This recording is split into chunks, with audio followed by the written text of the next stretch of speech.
Olá, bem-vindo a mais um episódio do nosso podcast Radar News. Meu nome é Ana Giacomo e hoje você pode participar pelo YouTube mandando suas perguntas ou colocando suas sugestões aí no nosso chat no YouTube. Hoje nós temos a honra de receber em nosso estúdio o delegado Nilson Farias, da Delegacia de Homicídios e Proteção à Pessoa, a DHPP, aqui em Cuiabá. Com formação em Direito, o delegado é uma das figuras mais atuantes da Polícia Civil de Mato Grosso. Ele esteve à frente de investigações complexas e de grande repercussão no estado, como os assassinatos em séries dos motoristas por aplicativo, o duplo homicídio no Shopping Popular em Cuiabá e outros casos de grande repercussão. Delegado, é uma honra ter os nossos estúdios hoje, tudo bem? Tudo jóia. Que bom tê-lo aqui. Olha, para a gente começar, doutor, eu acho que a gente pode já ir falando como que funciona uma investigação na prática. Que as pessoas têm muita curiosidade. Como que a polícia chega num local de crime e encontra um corpo baleado? E quais são os primeiros passos, assim, a grosso modo, para quem está nos assistindo, entender como que funciona a mente de uma investigação criminal? No caso específico do homicídio, né, nós somos acionados, a Delegacia de Homicídio, ela é acionada. Automaticamente eu faço as requisições para o IML e para a Politec, para que seja feita a perícia de local, para que seja preservado todo o perímetro. A Polícia Militar geralmente é a primeira a chegar no local e isola essa área, até a chegada da Polícia Judiciária Civil, da Politec e do IML. Nós fazemos toda uma análise de local, porque o local só de fala, olhar, o senhor já tem ideia, né? O corpo fala, o local fala. Inclusive, essa semana passada, nós fizemos uma prisão em flagrante, depois que as equipes, inclusive da Politec, do IML, já tinham ido embora. Nós continuamos no local, eu juntamente com os investigadores, e fomos analisando aonde o corpo estava, se era possível alguém ter trazido aquilo de carro ou não, e nós acabamos chegando à conclusão que aquele corpo não tinha sido levado de carro, e sim alguém que teria arrastado, ou seja, tinha que ser uma residência próxima. Começamos a conversar com as pessoas e chegamos à residência de um dos autores, em que, chamando ele, descobrimos que ele não estava em casa, mas tivemos autorização aí de outras pessoas, que o terreno é coletivo, para poder entrar no local. Chegamos à conclusão que ali tinha ocorrido provavelmente um homicídio. Conseguimos achar esse suspeito e foi o momento em que ele acabou confessando, né, a prática do homicídio. Isso também é outra dúvida, né, doutor? Parece a gente da imprensa e pessoas também que não fazem parte da segurança pública, vocês conseguem confissões espetaculares de forma muito rápida, né? É uma técnica, né, doutor? Eu tenho curso de entrevista e interrogatório pelo FBI. Recentemente eu fiz diversos cursos de entrevista e interrogatório pelo Ministério da Justiça, o Corrijus. Dia 23 de setembro eu estou viajando para Goiânia para ficar imerso num curso de entrevista e interrogatório. Então, realmente existe todo um investimento aí da Polícia Judiciária Civil, do Ministério da Justiça, principalmente em relação a crimes dolosos contra a vida.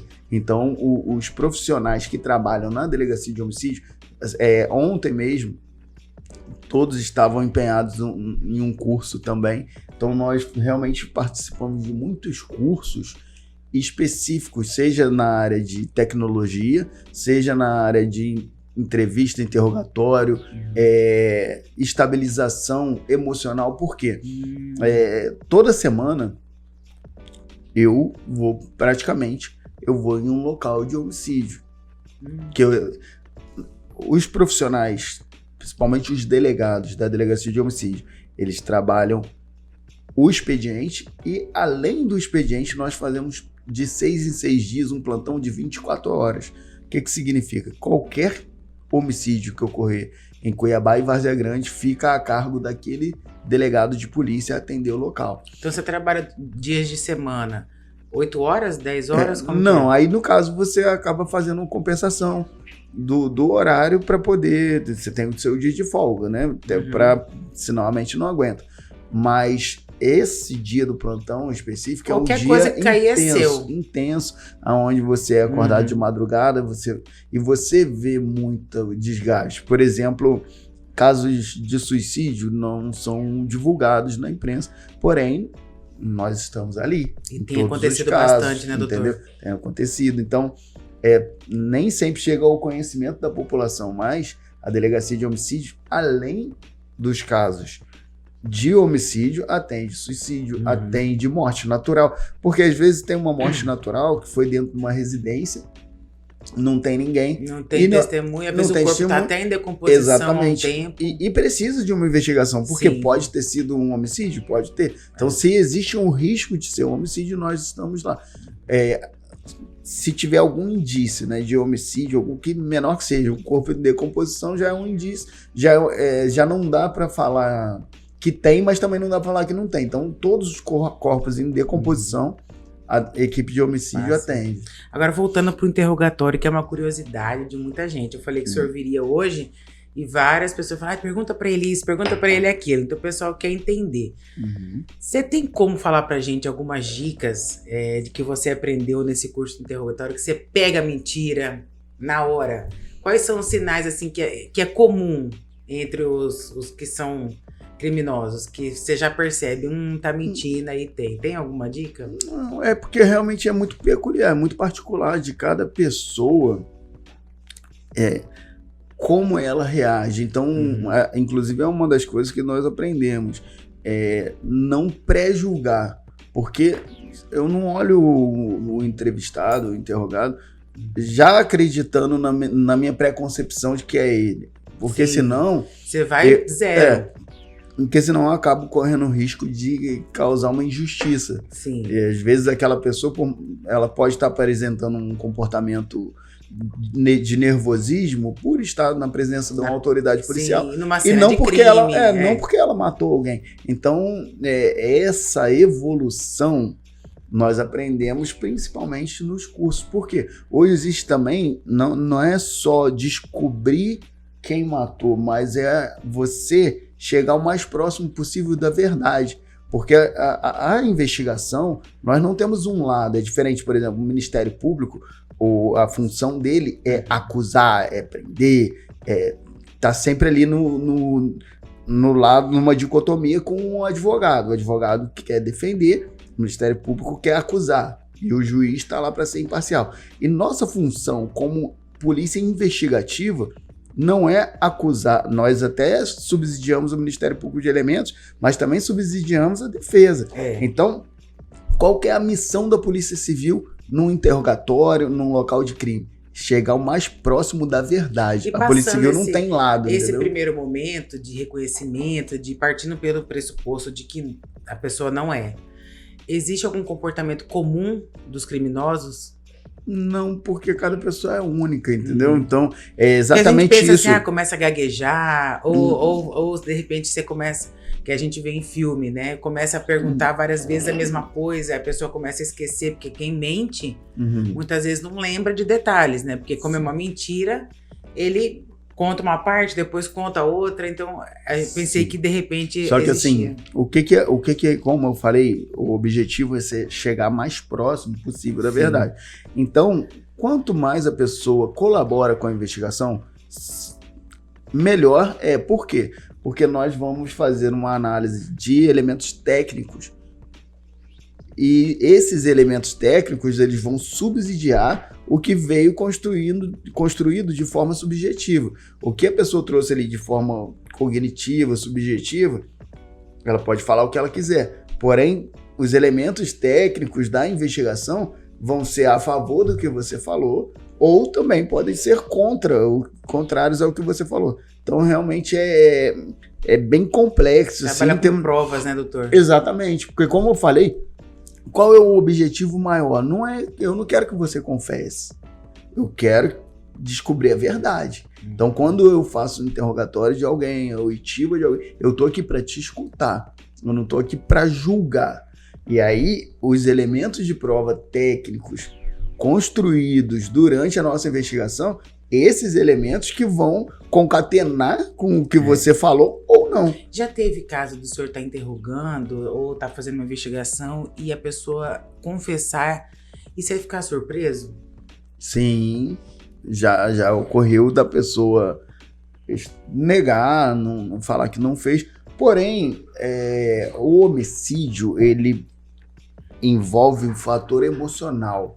Na maioria das vezes, né, por doutor? mais que as pessoas estejam mais frias, né, com o passar do tempo, mas é sempre ruim para qualquer um. Nós somos seres humanos, todos acreditamos em Deus, não seja a denominação que cada um dê ao seu Deus, mas todos acreditamos num ser superior. E uma regra que funciona para qualquer religião é que a vida é sagrada. A minha vida é sagrada, a sua. Então é o maior bem que todo ser humano tem. Então, quando um ser humano tira a vida de outro, por mais que ele possa falar que ele é frio, que ele faz, ele é um ser humano. Ele, lá no fundo do coração dele, ele sabe que tem alguém lá em cima olhando. Você percebe que as pessoas sentem, né? Então, muitas das vezes, aquela pessoa acaba chegando num momento que ela não aguenta. Ela acaba confessando até para limpar a alma dela. Por exemplo, quando eu estava em Sorriso, eu lembro de uma situação que ocorreu em Sinop, aonde um indivíduo, ele matou a mulher, ele enterrou ela e construiu um banheiro em cima. E aí ele falou para os filhos que ela tinha fugido e ido embora com outro homem. E passou 24 anos, nunca ninguém descobriu, eu lembra? desse caso.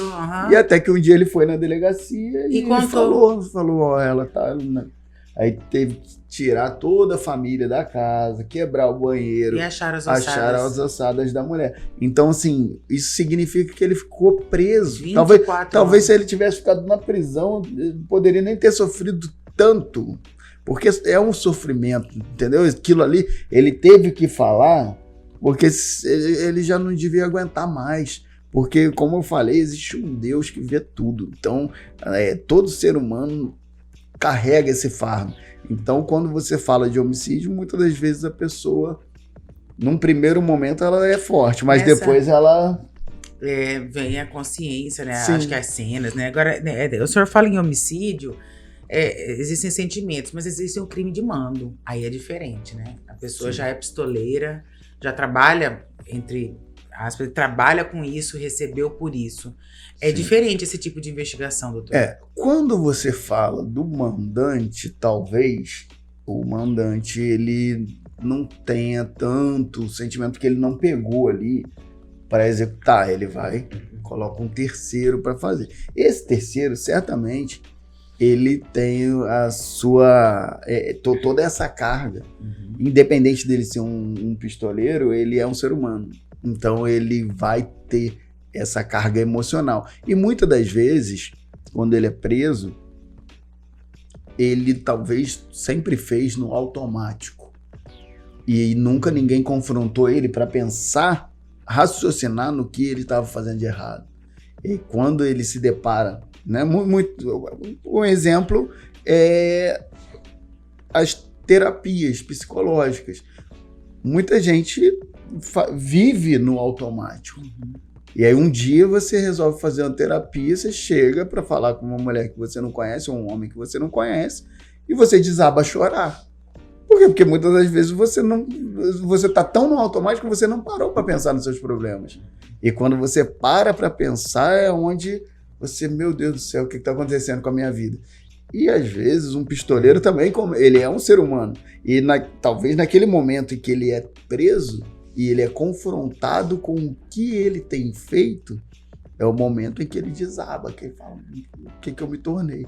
Então, assim, realmente são coisas muito importantes, essa questão da psicologia. Então, hoje eu falo que o interrogatório, a entrevista, ela está extremamente associada à psicologia. Sim, né? Extremamente, Falando, extremamente. Assim, é que existe um senso comum de que o criminoso é frio, de que o criminoso ele não se arrepende, de que muitas vezes ele passa horas e horas trancado numa sala e troca de policial, então, aquelas coisas que a gente vê na televisão.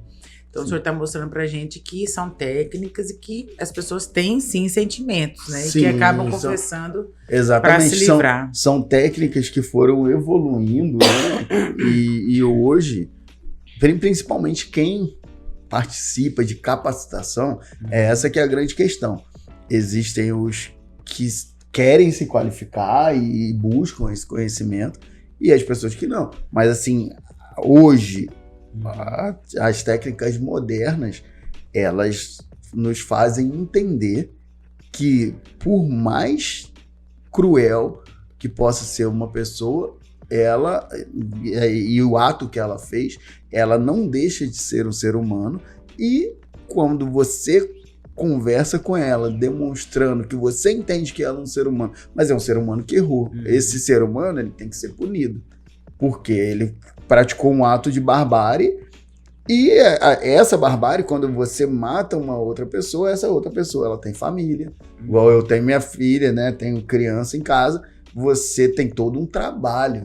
Para alguém chegar numa idade adulta, você tem que trocar fralda, você tem que não põe isso na boca, você tem toda uma fase, um cuidado para um ser humano não morrer na fase de infância. Então, quando você tem tudo isso por uma vida inteira, e alguém que se acha no direito de retirar a vida de um filho seu, de um irmão seu, aquela família que perdeu o ente querido, ela tem que ter uma resposta do Estado.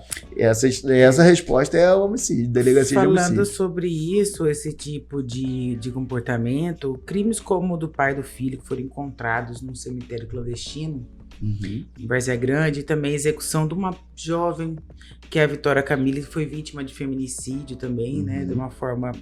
Inclusive, ele foi bem cruel, falando que tinha tirado a vida dela porque ela queria fazer um aborto, então, e depois ficou provado que não tinha nada a ver.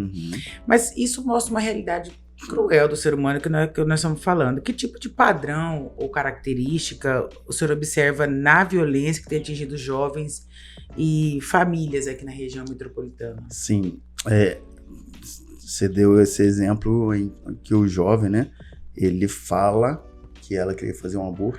Por que que ele fala isso? Ele fala já porque hoje as pessoas estão sendo, muitas, né? Não estou dizendo todas, mas estão sendo criadas sem o compromisso de assumir responsabilidades. Isso não, e quando ele tenta criar uma justificativa, ele está simplesmente tentando justificar o seu ato. Como eu falei, ele também é um ser humano, e ele sabe que o que ele fez é extremamente grave e extremamente horrendo. Então, até para ele tem que mentir até para ele mesmo, para ele conseguir conviver consigo mesmo. Então, isso é uma característica que eu vejo em muitos jovens, de fazer algo errado. Eu digo porque eu tenho adolescente em casa. Faz algo de errado. Criar uma justificativa. Isso, e cria justificativa para o seu erro. Ele nunca, e eu sou muito enfático dentro da minha casa com isso, que você só vai virar um homem no dia em que você entender que eu estou errado. Eu falo, não tentar sempre jogar a justificativa. Ah, mas a minha professora... Então eu fui mal na prova porque a minha professora é isso, porque na escola... Não, se você foi mal na sua prova, é porque você não estudou, você aprender a trazer a responsabilidade para si, falar o que eu posso melhorar para poder ir bem daqui para frente, e não você justificar o seu erro imputando a outras pessoas, entende?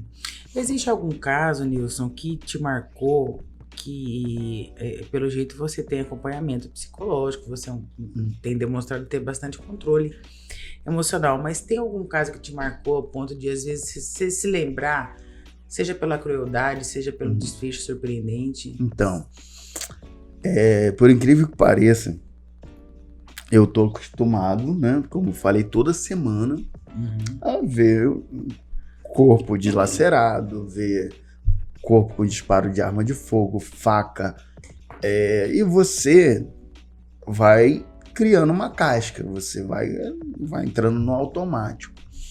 Então, a cena de local de crime hoje não me espanta tanto. Porém, o caso que eu falo que mais me marcou, e não pela cena de crime, mas pela postura das pessoas que foram presas, foi nesse assassinato em série que ocorreu dos motoristas de aplicativo. Por quê? Quando nós fizemos a força-tarefa, a delegacia de homicídio, né, com toda a sua equipe ali, foi todo mundo empenhado, porque nós vimos que estava ocorrendo um assassinato em série, que era uma espécie de serial killer. E quando prende, nós descobrimos que 2 eram menores, 1 era maior, mas o que mais me surpreendeu foi que eles não tentaram, foi realmente diferente dos outros, não tentaram jogar a culpa em ninguém, não tentaram falar que a responsabilidade não era deles, mas eles falaram de uma coisa que eu nunca tinha me deparado, que eles tinham prazer em tirar a vida daquelas pessoas e que não teria nada que elas pudessem falar que iriam impedir. Por quê? Porque como era uma questão de adrenalina, eles chamavam o motorista de aplicativo pelo celular e quando ele chegava era aleatório, simplesmente eles queriam matar na faca, e eles falaram que isso causava um frio na barriga.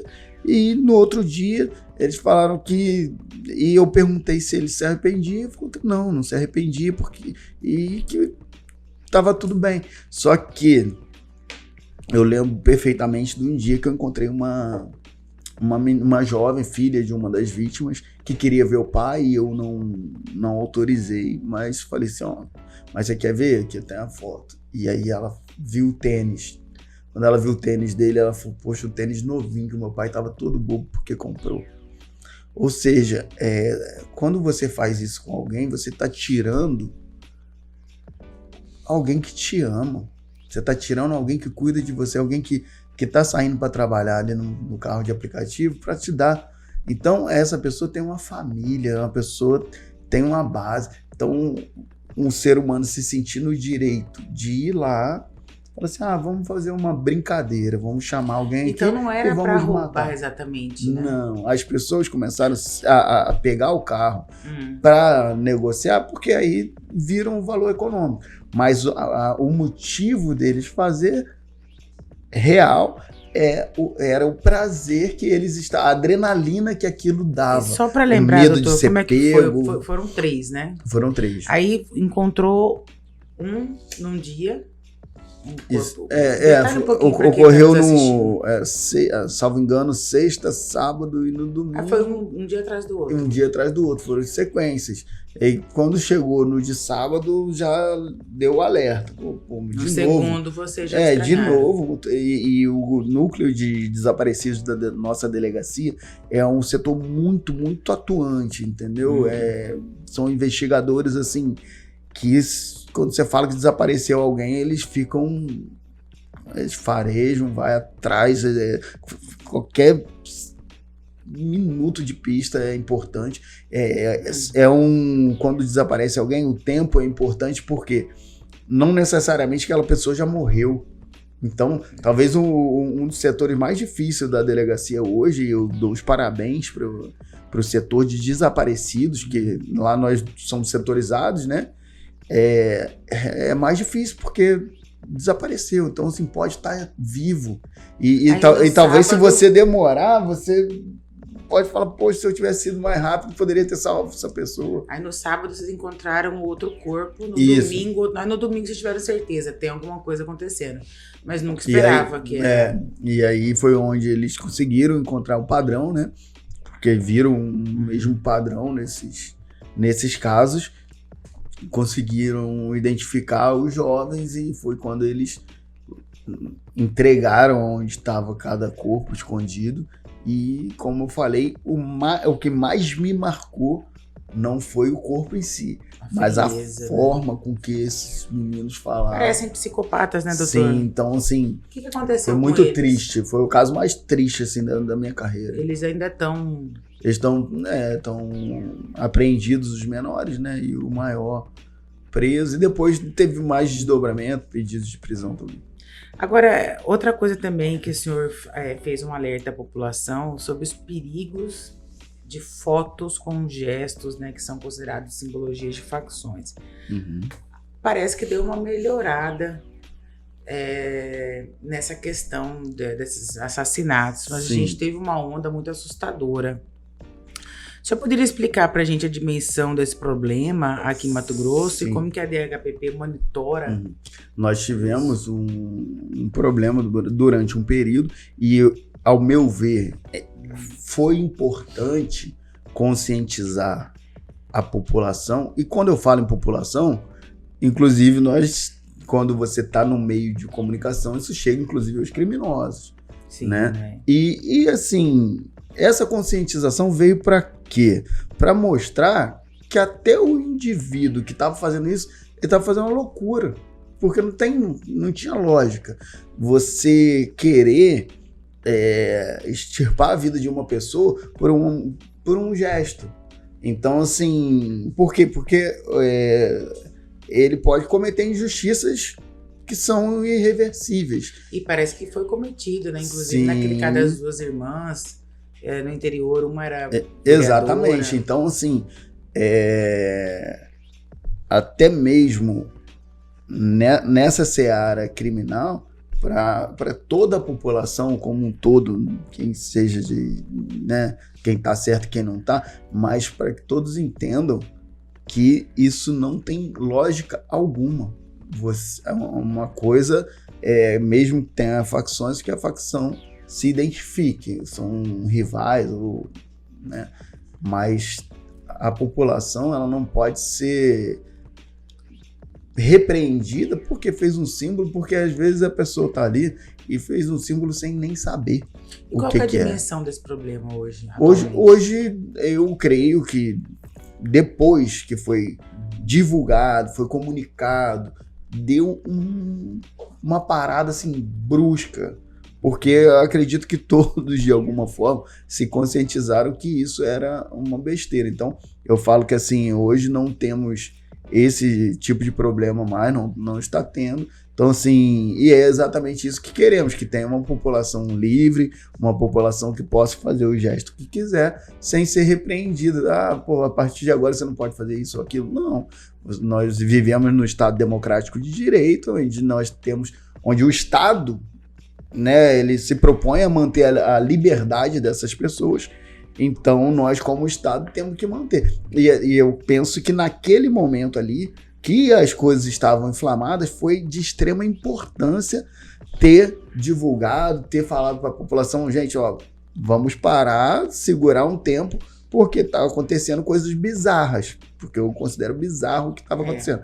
Mas, graças a Deus, tudo se acalmou, as coisas estão tranquilas e acredito que... Dá para dizer que está sob controle. Isso, só que uma coisa, como eu falei, eu tenho um jovem em casa, tenho um adolescente que mora comigo e eu sei das coisas que estão acontecendo na vida dos adolescentes através dele. E aí, nisso, nós deveríamos incentivar nossos jovens a não fazer apologia a crime, porque nós temos hoje uma onda muito grande em que os jovens estão vendo na internet, vendo às vezes algumas pessoas que fazem apologia ao crime e até tendo isso como uma coisa legal, mas não é legal. Não é legal porque toda vez que um grupo criminoso, seja ele qual for, ele domina uma região, um local, ele acaba por exercer a arbitrariedade. Então, por esse motivo, nós temos que defender o quê? O Estado democrático, o Estado onde o Estado é a força e não onde o crime organizado é a força. Então, nós temos que lutar por um Estado forte para poder ter liberdade de todos os cidadãos. Porque senão você acaba tendo um Estado fraco. Aí o cidadão ele continua, ele vai ficar aprisionado com abuso de autoridade de facção. Então nós temos que ter um Estado forte para que todos sejam livres, sejam as pessoas que já cometeram crimes, sejam as pessoas que nunca cometeram. Outro crime que teve bastante repercussão, doutor, foi o crime do Shopping Popular, que matou o empresário Gersino Rosa, e pelas investigações acabou atingindo o Cleiton Paulino, que não tinha nada a ver com a situação. Os dois morreram com tiros na cabeça, né? Uma característica que é incomum, que nós estávamos falando aqui, sobre essa questão do matador de aluguel. Como foi essa investigação desse caso específico? E tinha uma rede por trás disso, né? O que acontece ali, especificamente, tinha ocorrido o assassinato do irmão de um dos autores, né, dos mandantes, e eles atribuíram ao Gersino a autoria desse homicídio. E, infelizmente, acabaram executando ele, acertando mais uma pessoa, né? Mas, pelo que nós analisamos na nossa investigação, não procede, não foi o Gersino que matou o irmão dele. E parece que até a mãe estava envolvida. Isso, aquele sentimento de vingança. E esse que é o problema. A mãe e o irmão foram se vingar de uma pessoa acreditando que teria matado e não tinha nada a ver. Esse é o problema. Quando você exerce a lei de Italião, né, olho por olho, dente por dente, que era antes do Estado Democrático de Direito, você não tem um julgamento, você não tem uma análise. Então, eles acreditaram que era aquela pessoa e vamos lá, vamos executar, vamos acabar com isso. E às vezes na ânsia da sua dor acabar. Mas, quando você fala em Estado Democrático de Direito, por que nós ouvimos todo mundo? Por que nós buscamos provas técnicas? Exatamente para não ter uma punição injusta.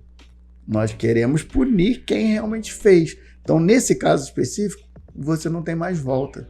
Você retirou a vida de duas pessoas, sendo que uma não tinha nada a ver, num local público.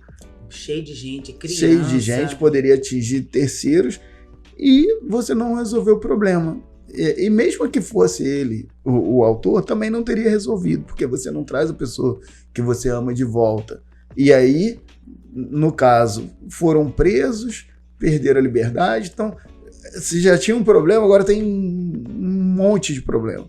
Então, a pior besteira é querer agir com a emoção, agir pelas próprias mãos, se você tem um Estado Democrático de Direito, por mais que às vezes seja amoroso, mas nós estamos aqui, eu como delegado de polícia represento por prisões, por busca e apreensão. Existe todo um sistema de freios e contrapesos, às vezes o promotor tá ali para dar uma segurada, calma, você quer prender demais.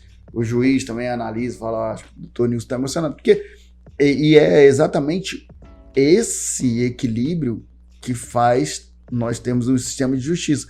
Porque, de fato, o delegado, como ele está ali no caso a caso todo dia, muitas vezes você quer resolução, você quer prender, você quer que aquelas pessoas paguem pelo que ela fez. Rápido, né? Isso. Mas nós temos o promotor, o juiz, para analisar, falar assim, não, acho que ainda não tem elemento suficiente, não, vamos dar uma segurada.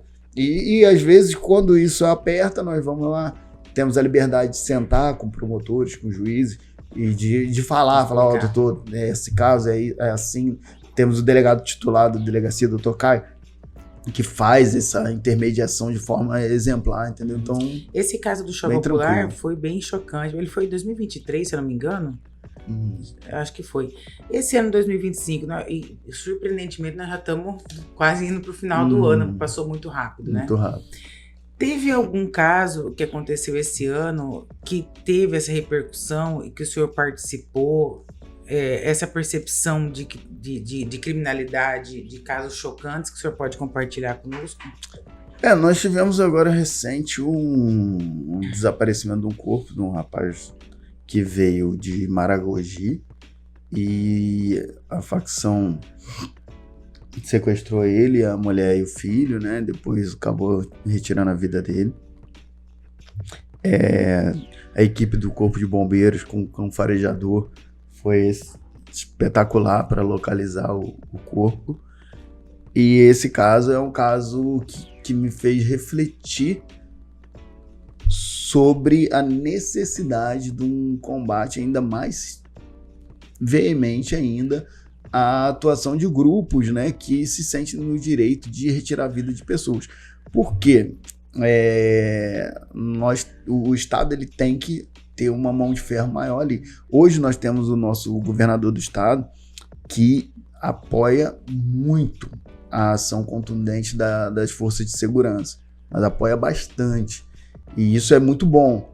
E realmente nós temos que continuar nesse processo para poder trazer mais segurança, principalmente para as pessoas que moram nessas periferias. Porque quando você mora aqui no centro, no Goiabeiras, você vive um mundo à parte. Quem mora lá né, igual lá no qualquer José Carlos de Guimarães, né? Rapaz, é outro mundo. É onde realmente você vê a precariedade, falta de saneamento básico. Você tem quase que a falta do Estado ali. Então, assim, eu assustei com aquele lugar. Eu sou do Rio de Janeiro, eu era policial civil no Rio de Janeiro, investigador. Olha, você é carioca. Sim. Eu nunca morei no Rio, mas a gente vê que é um lugar perigoso. Sim, eu era investigador de polícia lá. Você se assustar aqui... E assim, quando eu vi aquele bairro ali, eu falei, não, realmente precisa de uma ação contundente do Estado. Realmente o que eu vi, na verdade. Eu vi a falta do Estado ali, a falta de saneamento básico, uma segurança pública mais eficaz para aquele local. Entendeu? Porque realmente o que eu ouvi ali era as pessoas sendo submetidas a salve, né? O que é o salve? São ações do grupo criminoso de bater na pessoa publicamente. E eu falei assim, pô, peraí, eu tô numa favela carioca, não é possível. O que eles fizeram com esse rapaz? Ele chegou há quanto tempo aqui? E por que eles tomaram essa decisão? Então, porque é isso que espanta mais. Por quê? É uma pessoa que não tem nenhum vínculo com eles, mas por ter uma tatuagem do tio Patins que eles entenderam que era da facção rival, ele acabou morrendo. Então, assim, realmente um motivo fútil, né? Exatamente. Então, realmente, são situações em que eu vejo a necessidade de uma atenção especial para aquela localidade, entendeu? Porque, como eu falei, você tá aqui no centro, a vida normal, a vida que segue, é como quem vai no Rio de Janeiro e não mora Eu tenho uma irmã que mora dentro de comunidade carioca hoje, né? Porque minha família é uma família humilde, e até por isso que eu tenho esse tipo de percepção. Eu falo, quem tá no Rio de Janeiro tem uma vida, você mora, né? Você mora no Recreio, você mora em bairros, você tem uma vida, e muitas das vezes a gente esquece do que quem tá dentro de uma comunidade passa. O que é a lei do silêncio, o que é você não poder falar, você ter medo, porque a regra ali você desaparece. Entendeu? Igual nesse caso específico dessa investigação, a travesti, né? Ela era não tinha nada a ver com a história, né? Isso, ela na verdade, ela não é uma travesti, ela é uma transexual. Ela entrou para ver, tentar ajudar. Ela tá desaparecida. Entendeu? Então, assim, eu já fiz as representações, nós estamos trabalhando na investigação, mas eu digo assim, o Estado tem que ser presente nisso, isso não pode acontecer. Isso aí são coisas que me indignam, entendeu? Uma família com uma criança pequena, parece que tinha 1 ano, o bebê, exatamente, né? Então, assim, esse tipo de comportamento, eu, como delegado de polícia, nunca vou aceitar. Se eu puder combater. Por quê? Porque eu luto pela liberdade de todos. E um lugar desse, eu vejo que nós precisamos, aí fica uma mensagem para o nosso governador, nosso prefeito,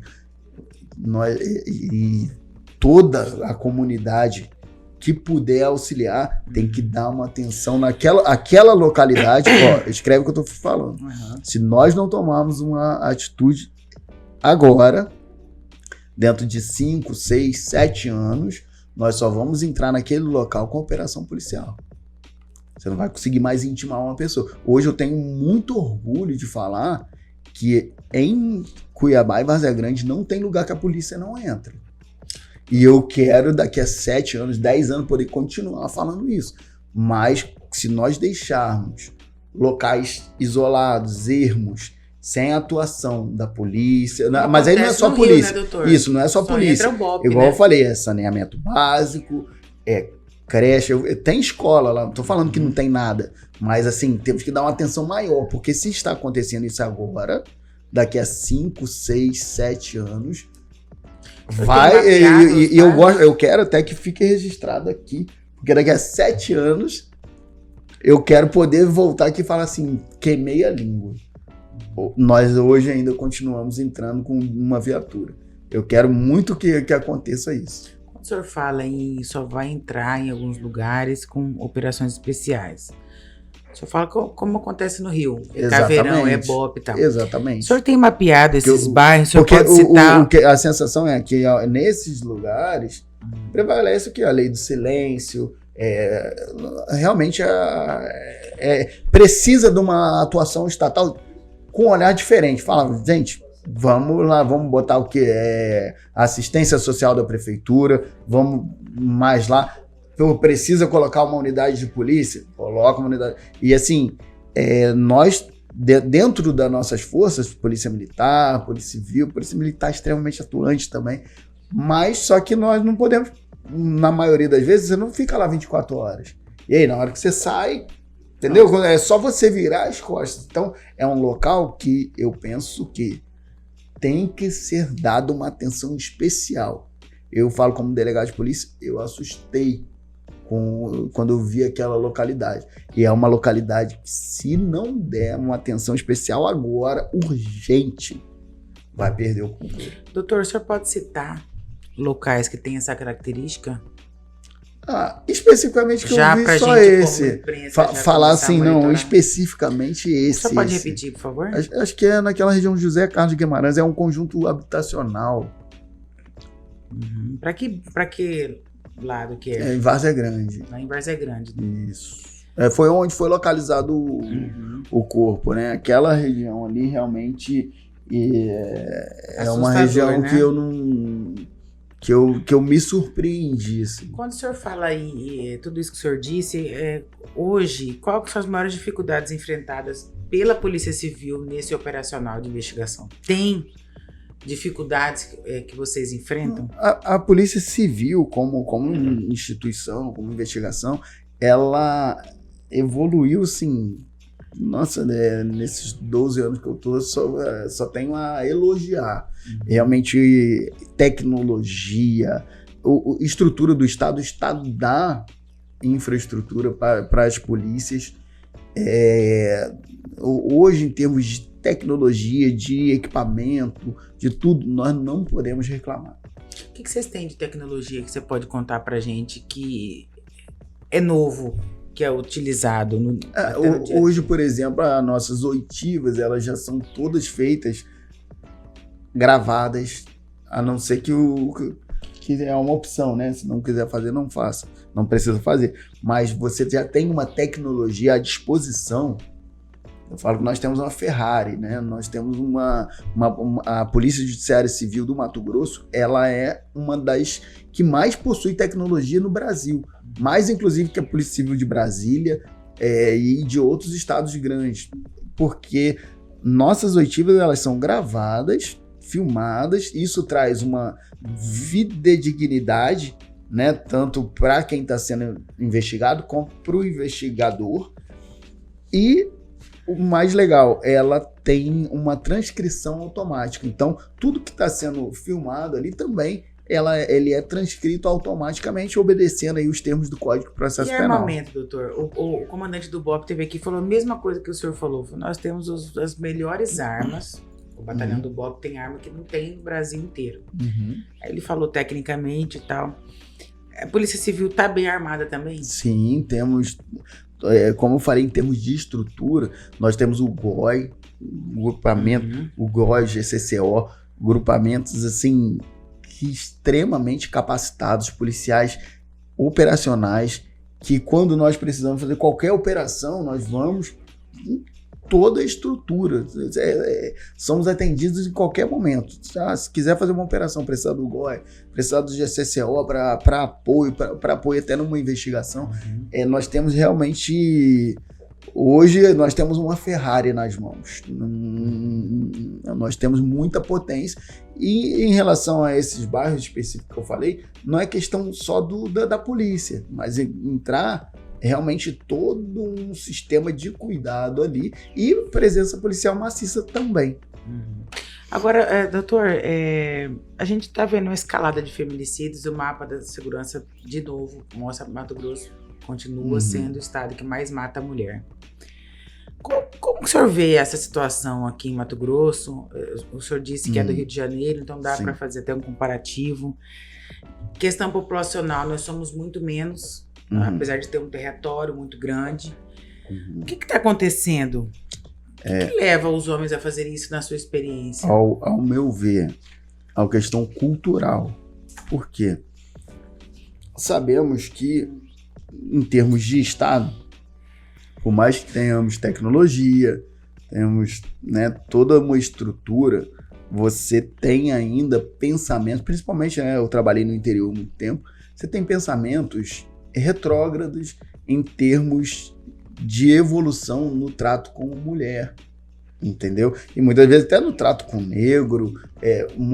Aqui nós estamos caminhando culturalmente para aceitar, respeitar mais a mulher, o negro, o homossexual.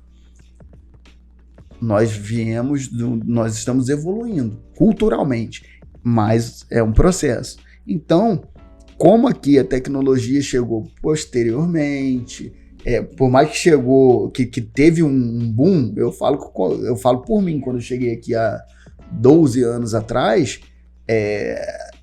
o Mato Grosso era muito atrasado em várias coisas, inclusive, principalmente tecnológicas. E nesses 12 anos parece que foi assim, uma transformação. Nós tivemos acesso à tecnologia, só que culturalmente você não muda uma cultura do dia para a noite. Então tem muitos homens ainda com aquele pensamento de que ele não pode, se uma mulher trair ele, ou se é uma mulher, ele tem o direito de tirar a vida porque ele se sente... E hoje, quando você já vai em estados que já estão evoluídos culturalmente, você vê na conversa com os homens que eles entendem que independente do que venha a acontecer, isso não te dá o direito de tirar a vida de uma pessoa, porque mesmo que ela tenha te traído, isso não te dá um aval, né? Para você, só que até mesmo no Código Penal, no passado, nós tínhamos o quê? A previsão da mulher honesta, entendeu? Então, nós viemos, não só no Mato Grosso, mas no Brasil inteiro, de uma evolução cultural, onde a mulher era reprimida. Pensando desse jeito, a gente vai demorar um pouco ainda, né? E isso também vai para as próximas gerações, porque eu vejo que era comum, há pouco tempo atrás, os pais, as famílias, a primeira experiência sexual dos filhos era inadmissível que um homem fosse virgem por muito tempo. Então levava-se até mesmo para prostíbulos para ter essa primeira experiência, né? Então isso formou uma geração que a mulher é vista como um objeto, né? Então o senhor está me falando que desse ponto o senhor pensa parecido, apostar nas crianças agora. E fazer campanhas. Porque eu acho que quem já chegou nesse sim. nível, talvez, doutor, o senhor é um especialista mais em comportamento, porque está lidando com todo tipo de gente o tempo todo. Acho que a pessoa, quando chega no nível de ter esse pensamento de preferir matar alguém, ela dificilmente vai, mesmo que ela se arrependa, mas dificilmente vai mudar, né? Só que assim, eu acredito que qual é importante para a transformação cultural? Divulgação, campanhas, para demonstrar, porque é marketing, né? Uma empresa, ela ganha o público com marketing. E a conscientização também, nós precisamos de marketing para garantir, e hoje o Estado tem feito, mas realmente a cultura, igual, vou dar um exemplo meu particular. A minha esposa, o primeiro casamento dela, casou com 16 anos, porque os pais, ela é daqui do interior de Mato Grosso, que os pais não entendiam que ela tinha que casar virgem. E ela estava na idade de namorar, casou com 16 anos. O que aconteceu? Casamento horrível, teve que separar, porque uma menina, era uma menina de 16 anos. Então, assim, isso traz traumas para a vida inteira. Mas isso é por quê? Por conta de uma cultura. Quando eu conheci ela, e eu vindo do Rio de Janeiro, casando com uma mulher do interior do Mato Grosso, eu fiquei apavorado. Porque não é possível, não tem como. Que você casou com 16 anos porque era obrigado, porque não podia namorar sem ser virgem.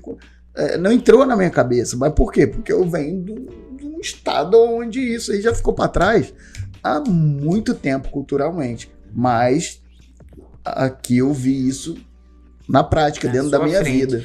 Como a gente está falando de feminicídio, tem debates na Assembleia, os deputados têm falado pena de morte, aumento de pena.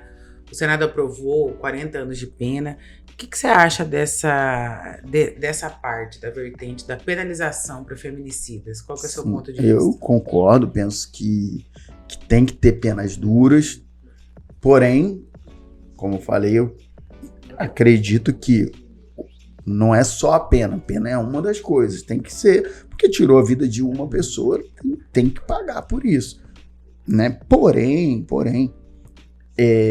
temos que fazer uma campanha, uma publicidade constante, para conscientizar. Então o senhor não é a favor da pena de morte, no caso de feminicídio, como tem alguns deputados, inclusive a Janaína Riva e vários outros deputados têm falado sobre prisão perpétua, pena de morte. A primeira-dama Virgínia Mendes também tem batido muito sobre isso. Só acho que adianta. Por que eu pergunto isso? Porque, pelo que eu acompanho enquanto jornalista, a maioria dos feminicidas, eles são réu primários. Eles não têm passagens criminais. Isso é uma percepção, é verdade? O que acontece? Vamos lá.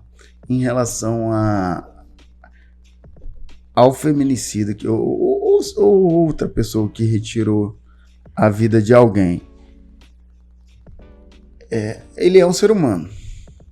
Ele pode retornar às suas atividades laborativas, ele pode pagar pelo seu crime? Pode. Mas, de fato, quando você fala em alguém que retira a vida, se você tira a vida de alguém,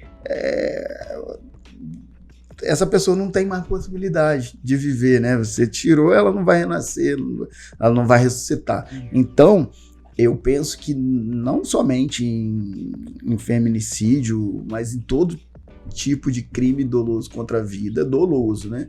Em que você foi lá, retirou a vida porque você tinha conhecimento, as penas têm que ser duras. E em relação à pena de morte, eu não descarto, não, porque se você se achou no direito de tirar a vida de alguém, por que o Estado não pode tirar a sua? Então, assim, mas realmente é uma seara que aí já envolve questões religiosas, né? Não sei se eu levantaria essa pauta para ter pena de execução, mas prisão perpétua, sem dúvida. Penso que tem que ter prisão, o Estado tem que ser duro. Por quê? Como nós estamos falando de cultura, a nossa sociedade não tem uma cultura suficiente, né? Como o pessoal fala no Japão e outros lugares, não tem uma cultura ainda. Nós estamos em formação de uma cultura, mas não tem uma cultura ainda para ter legislação branda demais. E até por isso que as facções crescem. Porque se a nossa legislação é branda, o Estado ele fica fraco. Se o Estado fica fraco, você tem menos abuso de autoridade. Porém, você tem um aumento de facções que oprimem. E isso no estado cultural que o Brasil vive hoje. Nós temos leis fracas, um Estado fraco, porque o Estado não tem poder de coerção sobre a sociedade, digo nas forças policiais, e você tem um aumento do crime organizado. Então, uma coisa é certa, no estado cultural que nós temos, a população ela vai ser oprimida ou pelo Estado, que é o braço forte, se você tiver legislação forte, ou pelo crime organizado, se você tiver uma legislação fraca e um Estado fraco, mas ela vai ser oprimida de alguma forma até nós chegarmos nesse estado cultural que é o suficiente para você ter uma legislação fraca, um Estado menos interventor e uma população livre. Entendeu? Então, já que nós não podemos dar essa liberdade tendo uma legislação fraca hoje, eu penso que nós temos que ter uma legislação forte, um Estado forte e interventor, sim, porque quem tem que mandar é o Estado, porque que aquela população que vive ali, o Estado pode até estar sendo muito interventor, mas ela tem como ir no Ministério Público, ela tem como ir no Judiciário, ela tem como denunciar. Agora, quando é o crime organizado que leva uma pessoa a público, faz um salve, desaparece com outro, ela tá acuada, ela não tem. O crime organizado não vai ter um disque denúncia do crime organizado. Só para voltar no que eu te perguntei, é verdade a percepção que a gente tem vendo os boletins de ocorrência que a maioria dos feminicidas são réu primários? Alguns são, né? Falar que a maioria, eu não tenho esse dado para garantir para você, mas muitos feminicídios são. Porque o que acontece? O homicídio, ele é um crime que ele pode ser praticado por qualquer pessoa. Por isso que é difícil a gente falar de pena de morte. Porque, por exemplo... Não, mas aí o homicídio é diferente. A gente tá falando... Eu tô perguntando pro senhor de feminicídio. Sim. Que, na verdade, é um Mas crime... até no homicídio tem muito réu primário. Que, igual eu falei, não é uma característica específica do feminicídio. No homicídio também, muitas pessoas... Ali no momento da raiva, no momento da ira... o homicídio ele pode ser praticado por qualquer pessoa. Seja feminicídio, seja homicídio normal. Então, muitas vezes vão ter pessoas que nunca tiveram passagem, que nunca cometeram nada de errado, mas no momento da raiva, no momento... é um crime de ódio. E às vezes você acabou de praticar, você se arrepende. Só que não dá mais tempo, não tem como voltar. Em Cuiabá e Várzea Grande. Isso marcou profundamente, né? Em resposta a essa tragédia, o senhor fez uma parceria com uma pessoa que está aqui hoje, que eu queria convidar para sentar com a gente, que é o Lucas Félix. Por favor, Lucas, fica à vontade. Lucas, ele é motorista de aplicativo, empresário, e ele participa ativamente da sociedade na plataforma Move VIP, né, doutor? Que tem essa finalidade de dar mais segurança para os usuários. Queria aproveitar, Lucas, que você está aqui, explicar um pouquinho para a gente como que foi a ideia. E você foi motorista de aplicativo, você me falou aqui, antes de começar o podcast, mais de 10 anos, né? Isso, a gente entendia... Como foi essa experiência? Eu entendia bastante uma dor, né? Que a gente, no começo, foi muito bom. O meio de transporte por aplicativo facilitou, né? A locomoção de todos aqui na cidade, entendeu? Então, assim, facilita o acesso. Você tem a localização do motorista, sabe a estimativa de tempo que ele vai chegar num devido local, quanto tempo isso vai demorar para chegar, entendeu? Então o transporte por aplicativo facilitou muito, né, toda a sociedade. E aí já gerou uma receita de ganho para todos também, facilitando a flexibilidade de horário do motorista, entendeu? Ele podendo dar suporte à sua família, podendo ter uma condição melhor de vida. E aí no decorrer do tempo começou, era uma base de cálculo que naquela época, quando foi lançado, mantinha os custos, entendeu? Você conseguia comprar um carro, pagar um carro, conseguir abastecer, ter uma alimentação e ainda conseguir ter condições para ter uma vida boa, né? Na época.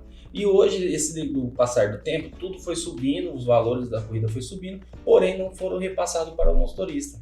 Então vocês passaram a trabalhar e ganhar menos porcentagem por cada corrida. Quantidade, às vezes tinha que trabalhar mais. Isso em outros aplicativos. Em outros aplicativos. Entendeu? Só que para o passageiro aumentou o preço.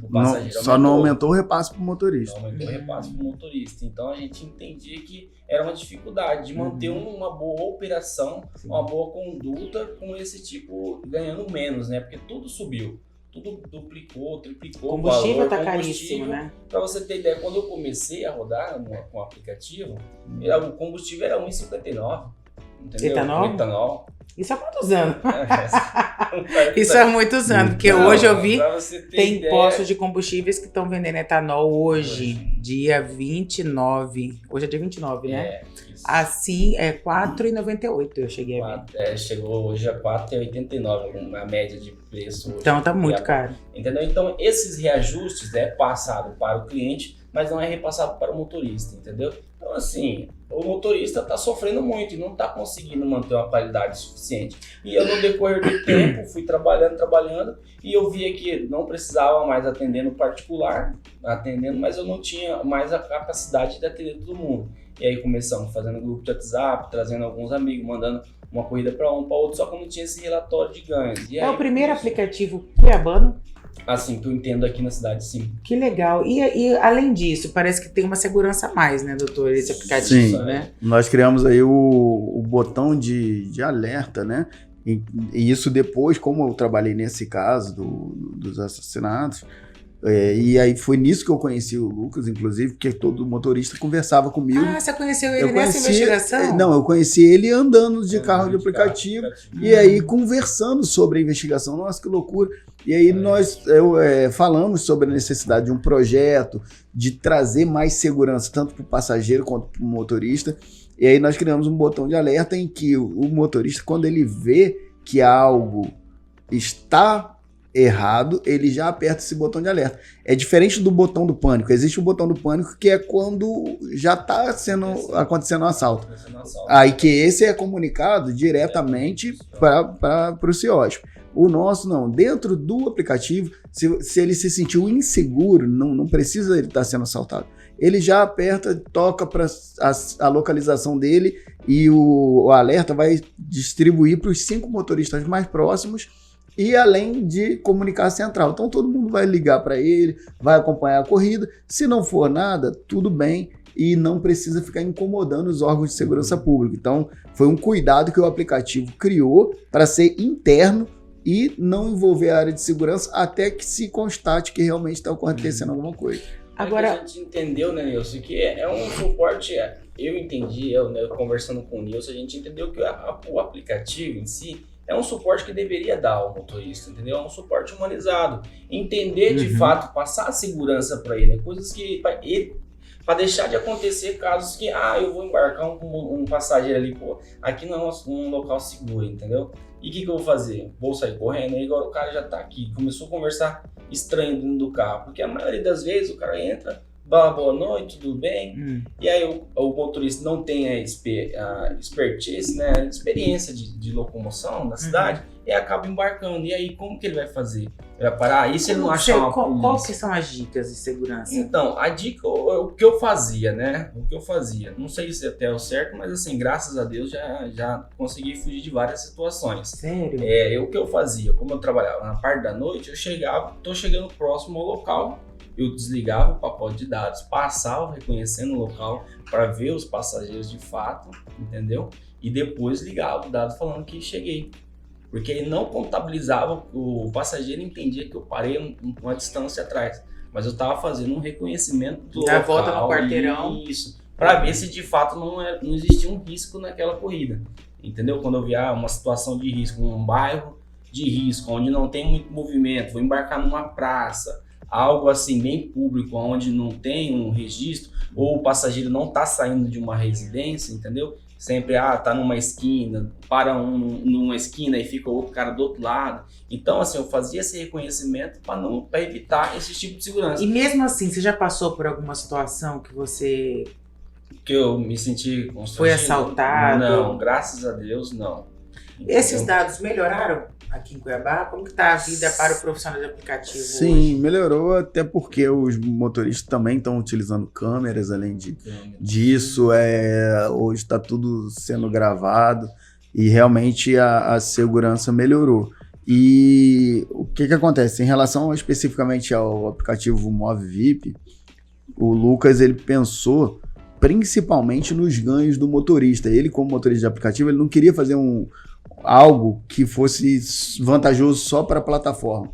Então ele estabeleceu aí o valor de 10% retirado do motorista, mais a taxa da máquina, e corridas mínimas de R$11,90. Então o motorista hoje, ele tem um ganho maior pela MoveVip. Inclusive, os motoristas estão adesivando carros, estão fazendo campanha. Eu falei no início aqui que eu né?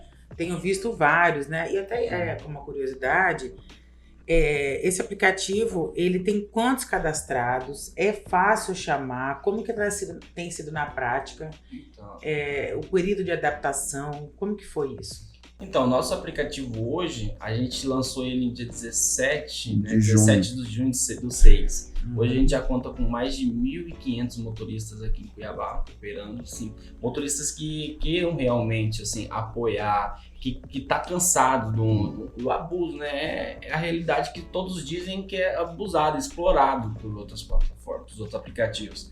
Então, assim, eles estão aderindo, adesivando os carros, entregando panfleto, tudo voluntário, assim, mas eles são remunerados, mas é porque o aplicativo em si vai remunerar ele a mais a um longo prazo, é uma escala, né? A gente para chegar no topo... Chegou um cafezinho ali, ó, pode trazer pra gente. Para chegar no topo, todo mundo tem que caminhar junto, entendeu? Então, deixa eu te perguntar, para entrar, para participar, quem está nos assistindo, Como motorista do motorista. aplicativo e tal, como que ele deve proceder? Então, hoje é só baixar o nosso aplicativo, né, MoveVip Motorista, disponível já no Android. Ele vai preencher os cadastros, ele vai pedir a documentação, aí é feita uma análise no cadastro dele para a gente fazer a liberação para ele poder rodar hoje na cidade, começar a aceitar a corrida. Aí a gente passa todo um treinamento para ele, como que vai funcionar bem o aplicativo. Hoje a gente pega carros com até 10 anos de uso, entendeu? A gente faz uma verificação em todos os motoristas, os dados dele, tudo certinho, para poder entregar uma qualidade melhor, com mais segurança, né? Porque o foco do nosso aplicativo hoje é entregar um transporte de mais qualidade, com mais segurança. E importante você ter falado disso, que nós temos uma certificação. Então, os motoristas, nós oferecemos a eles um curso de boas práticas, eles ganham o certificado. Então, o motorista está sendo valorizado. E esse motorista sendo valorizado, ele vai passar isso para o cliente. Então, eu sempre cito o seguinte exemplo. Numa corrida de 11,90, em que o motorista faz em outra plataforma de outro país, ele vai receber 11,90 que o cliente está pagando. O motorista vai receber 6, 7, 8 reais. Na nossa plataforma, na plataforma MoveVip, que eu sou sócio, ele recebe 10,70, porque o valor descontado é só 10%. Isso é por quê? Porque o motorista ele precisa botar combustível, ele precisa fazer manutenção no seu carro, e para ele ter alegria em te levar, 90% para o 90% para o motorista. Para a exatamente. E para esse motorista ter alegria em te levar, ele tem que estar sendo bem remunerado. O problema que nós estamos tendo em diversas plataformas é que o passageiro paga um valor justo, mas o motorista não recebe isso. Então, cria um descompasso. E uma das coisas mais importantes que eu vi que o Lucas desenvolveu é, antes de você pedir uma corrida, você aperta em opções. No momento que você já escolheu o destino, você aperta em opções. Nessas opções, você pode colocar uma mensagem que vai chegar para todos os motoristas antes dele aceitar a corrida. Uma observação, né? Então, uma aba de observação. Então, por exemplo, se você está com alguém que tem um problema na perna, precisa ser transportado no banco da frente. Você comunica antes com todos os motoristas. Você vai pedir a sua corrida, só vai aceitar o motorista que aceita essa condição. Isso aí evita diversos problemas. Porque às vezes o motorista chega e que você vai explicar e o motorista fala, não, mas eu não levo no banco da frente. Causa um transtorno para você, para o motorista. Então, essa comunicação antecipada foi uma coisa assim maravilhosa que o Lucas previu. Isso é uma coisa de quem vive na prática, né, que Lucas? facilita o embarque, né? É um campo de observação para facilitar o embarque. O que, igual, essa ferramenta todo mundo está gostando, mas ainda não está tendo o costume de usar nossos clientes. Mas assim, a gente está passando informação, está fazendo os conteúdos para poder estimular a usar, para facilitar o embarque. Eu estou na Isaac Povas. A Isaac Povas é uma via de 4 pistas ali, mas às vezes você pode estar do lado direito ou esquerdo. E aí, para facilitar, estou na Isaac Povas do lado esquerdo, no mais local detalhes, tal, entendeu? Então facilita onde o motorista, eu parei do lado direito para você atravessar a Isaac Povas no horário de pico. totalmente complicado. Quando você chama o seu Move VIP, ele coloca lá ponto de referência. Então, assim, o que eu achei mais incrível? Não é só mais um aplicativo, é um aplicativo que o Lucas Félix, ele pensou em cada detalhe da prática. Esse aplicativo você que fez? A gente que criou ele. O Nilson também nos ajudou na questão da segurança, assim, foi essencial, entendeu? Uma ferramenta que possa acompanhar o motorista em tempo real. Então, assim, a gente consegue acompanhar o motorista, onde que ele tá, e entra em contato com ele já imediato. Ele consegue emitir um alarme para todos os outros motoristas que estão perto. Então, assim, ele faz um cerco mais rápido dele. E essa questão financeira também, eu acho bom ressaltar que como vocês estão adotando uma técnica de uma distribuição maior para o motorista, ajuda com que ele não se coloque também em situações de risco. Sim. Porque às vezes no desespero de fazer uma meta diária, ele acaba aceitando corridas que podem trazer perigo, né? Então, eu acho uma iniciativa muito legal. E assim, é bem importante, assim, ó, por exemplo, o Lucas, como ele viveu 10 anos na prática, ele sanou diversas dores. Por exemplo, é comum quem vai no mercado ficar chamando o aplicativo cancela. Aí você fica ali 2 horas para conseguir ir embora com as suas compras. Ele desenvolveu o Move Mercado, aonde você está no mercado esperando, você vai lá, escolhe pelo Move Mercado, o motorista vai ganhar R$4 a mais, mas o motorista vai tocar para todos os motoristas sabendo que é Move Mercado. Então o motorista que aceitar... cancelamento de mercado? Porque o motorista, ele entende o quê? Por que eu vou no mercado se eu ganho para transportar passageiro? Aí ele tem um tempo a mais a fazer, entendeu? Então ele não vai perder tempo para descarregar, carregar, descarrega, ele perde um tempo a mais. E como ele não é remunerado a mais por isso, ele fala, não vou fazer essa, porque para mim não compensa. Se eu chegar e embarcar um cliente, ele vai abrir a porta do carro, embarcar e já vai ir. Então ele vai acabar produzindo mais se ele não fizer o mercado. E quando ele chega na porta do mercado, ele vê que é mercado, ele cancela. Então, peraí, e quando chama a pessoa, o motorista não sabe? Não sabe, nas outras ele não sabe. Aí que ele vai ver onde que é a localização exata aí do cancela cliente. Aí ele vai ver, é mercado. Aí que ele cancela. Entendeu? Então no Move VIP aí, pessoal, você tem a opção mercado, tá? Pra não passar essa humilhação mais. Não passar esse Doutor, né? eu quero agradecer muito pela presença do senhor. Eu quero deixar um espaço para, se vocês quiserem deixar uma mensagem final, de repente deixar um recado. E, de novo, muito obrigada pela presença. Eu quero deixar aí um recado final da minha parte, que primeiro, quem é VIP, vai de Move VIP. Quem não é VIP, vai nos outros, que os outros não perderam o controle. Mas o mais importante é que na plataforma local os donos são identificados. Eu me apresentei, Lucas, minha esposa. É uma empresa séria, né? E aqui, Cuiabá é uma grande cidade pequena. Então todo mundo, de alguma forma, tem um contato de todo mundo. Então é muito mais fácil você resolver o problema, esquecer alguma coisa dentro do carro. Deu um problema porque o motorista cancelou e tal. Você consegue falar com seres humanos. Então é um atendimento humanizado. Então vem para Move VIP. Quem é VIP vai de Move VIP. É isso aí, você viu? Fala aí, Lucas. Você quer que eu fale sobre isso? Não, é um recado. Deixa um recado para a população recado sobre a sua empresa. Mas tudo bem. Lucas, que bom ter você aqui. Desejo sucesso nessa empreitada. Pela oportunidade. Que você tenha essa percepção de quem passou por isso, do que é importante em questão de segurança, em questão de remuneração, que é uma categoria que tem crescido muito. É o ganha-pão de muita gente, inclusive meu sogro é motorista de aplicativo. Então a gente conhece que realmente são famílias que dependem disso, né? Quero agradecer sua presença, satisfação conhecê-lo. Doutor Nilson Farias, sucesso, que Deus o proteja. O senhor falou de Deus aqui, então eu acredito que é um homem religioso nessas investigações.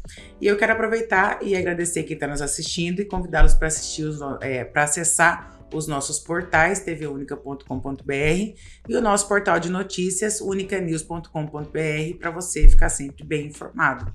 Obrigada, pessoal. Tchau, tchau.